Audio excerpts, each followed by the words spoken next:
So yan ho mga kaibigan, no, nandito ho tayo. Yan po sa itaas, yung sa dulo nito, yan. Yan po ay ang flyover. One of the most longest flyover here in the country, especially here in the Mindanao, no? It's almost 1.6 kilometers.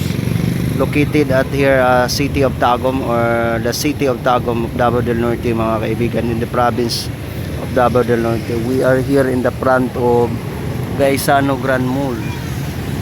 Yan. So intersection po ito mga kaibigan. Ito po ay nasa Apocon Road going to ano po ito, pa doon ka Pamati, Davao de Oro. Pag ganun ka going to Kapalong or Asuncion, Kamuagi.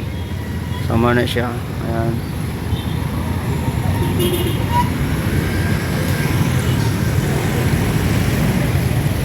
So there is no more questions mga kaibigan. It is because okay naman yung daloy ho ng ating trapiko po sa Tagum City, especially here in the intersection of the Gaisano Grand Mall of Tagum, in front of Bank of Commerce and City Savings Bank. Yan.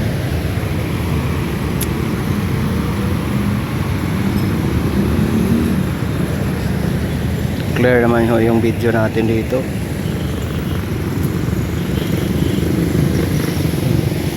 Pero may ilan-ilan pa rin na they are not using their protected gear. Katulad yan, walang helmet. Yan. Ito pa hindi sinuot ang helmet. Yung sakay walang helmet, di ba?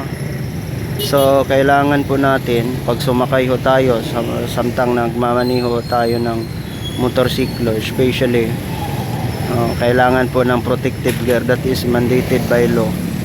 Yan. Ito walang mga helmet yan. Yan. May isa pa, yan, walang helmet.